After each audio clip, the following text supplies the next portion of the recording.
दोस्तों, अक्सर हमने देखा है कि जब हम ध्यान करते हैं, जब सारी आवाज अपने सोर्स में लौट जाती है, जब समय अपनी स्पीड को भूलकर रुकने लगता है, जब हमारी आंखें खुली हों लेकिन देखना बंद हो जाए, और जब हमारा मन विचार रहित हो जाए, वह केवल शांत हो जाए, तो उस क्षण हमारे अंदर क्या बचता है?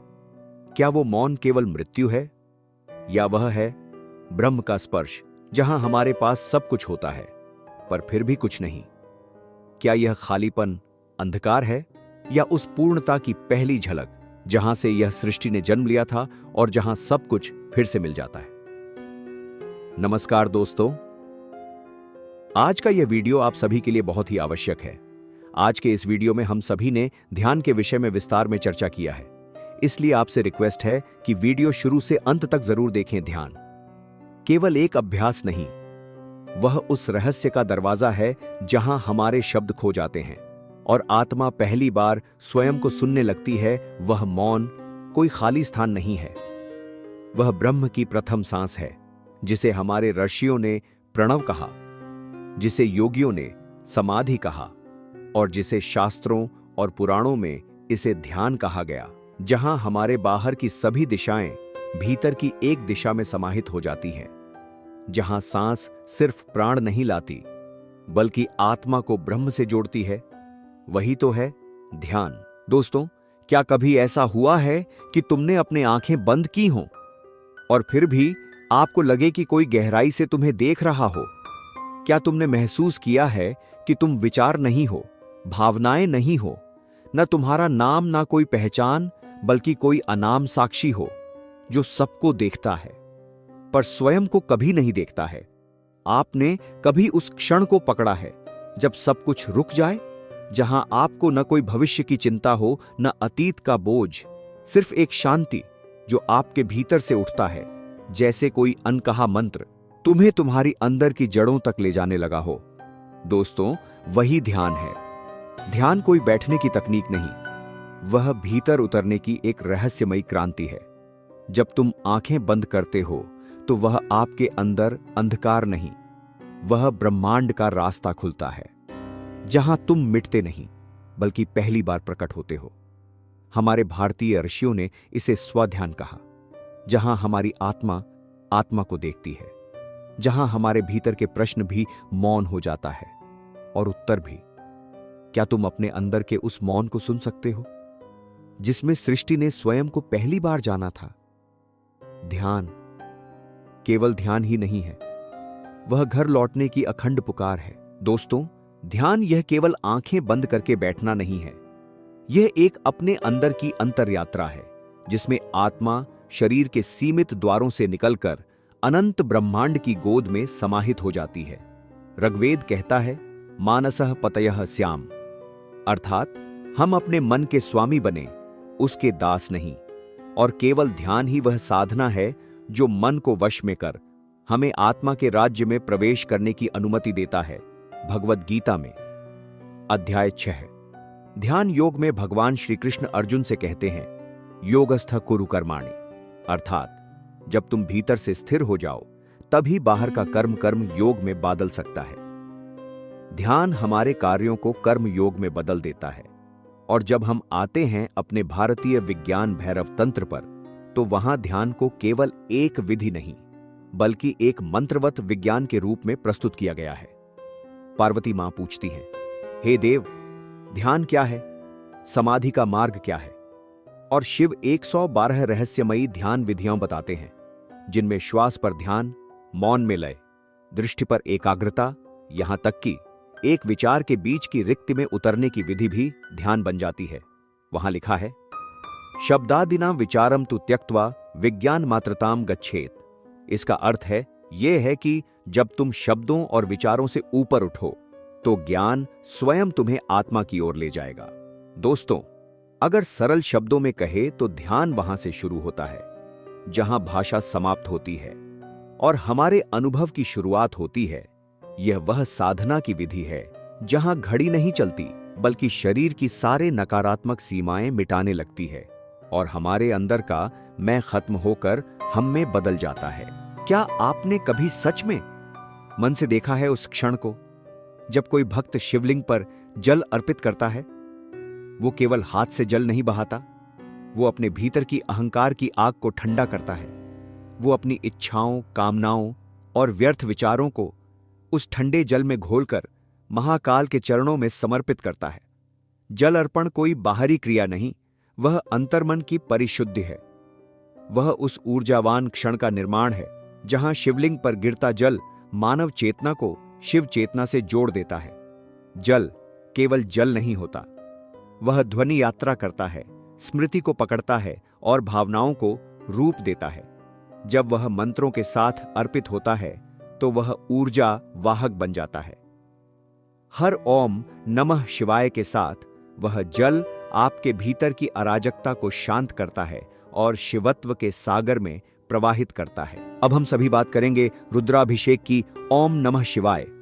यह केवल एक पंक्ति नहीं, यह एक ऊर्जात्मक कोड है, एक स्पंदनात्मक पासवर्ड जो ब्रह्मांड की रचना और पुनर्निर्माण के रहस्य को खोलता है। जब यह मंत्र गूंजता है तो वह नाद आपके स्नायु तंत्र में कंपन पैदा करता है, आपकी कोशिकाओं से तमोगुण निकालता है और उन्हें सत्वगुण में रूपांतरित करता है।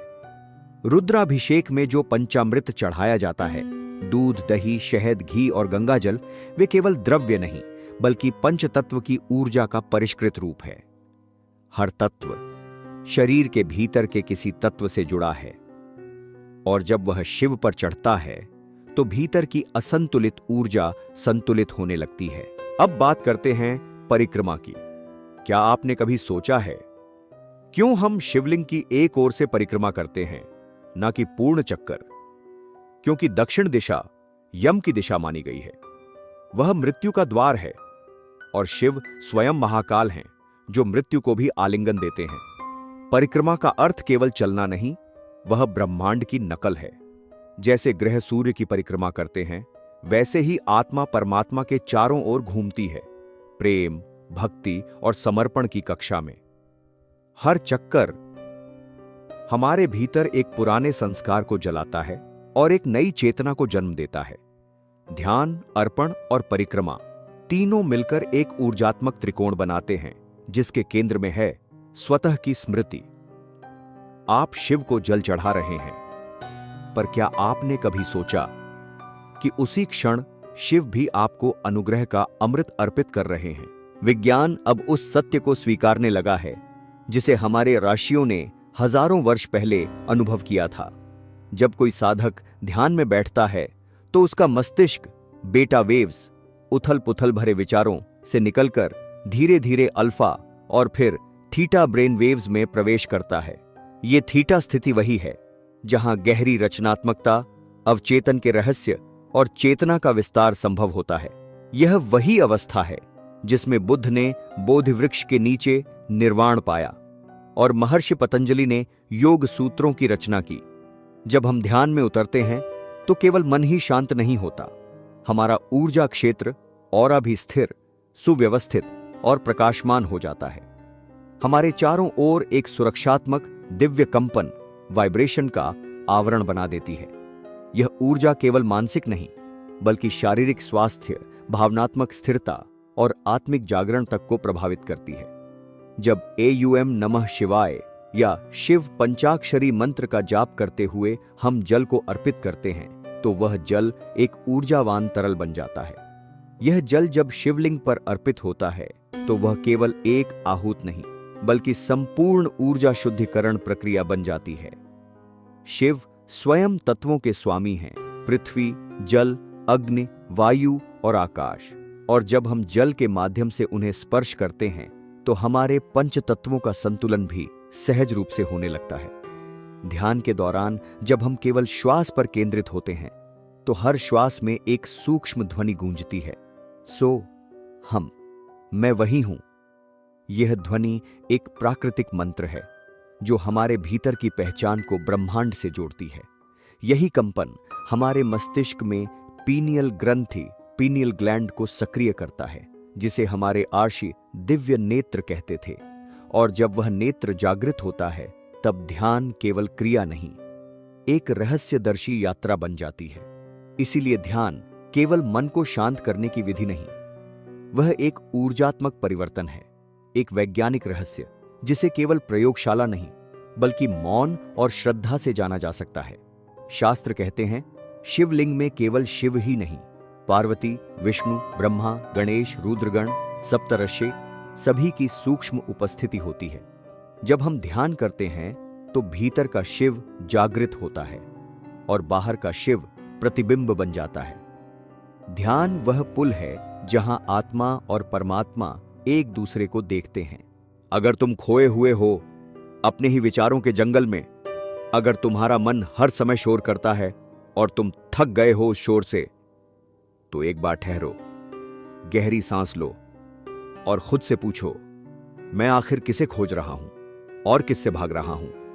क्योंकि बहुत बार हम पूरी दुनिया में उस शांति को खोजते हैं जो पहले से ही हमारे भीतर बैठी होती है, बस हम उसे सुनना भूल जाते हैं। मौन में लौटो जहां न कोई प्रश्न है न कोई उत्तर, केवल उपस्थिति है। श्वास में लौटो क्योंकि हर श्वास में छुपा है ब्रह्मांड का स्पंदन, शिव का नाद और आत्मा की पुकार। ध्यान में लौटो क्योंकि वही वह द्वार है जहां तुम अपनी ही आंखों में झांक सकते हो, जहां तुम उस मैं से मिल सकते हो जो जन्मों से प्रतीक्षा कर रहा है। वो मैं जो शुद्ध है, निश्चल है, वो मैं जो स्वयं ब्रह्म है। ध्यान कोई क्रिया नहीं, यह तो एक स्मरण है। तुम सीमित नहीं, तुम चेतना हो ध्यान करो, न केवल आंखें मूंद कर बल्कि हर क्षण को दिव्य जानकर। क्योंकि जब जीवन ही ध्यान बन जाए तब हर दिन एक पूजा बन जाता है।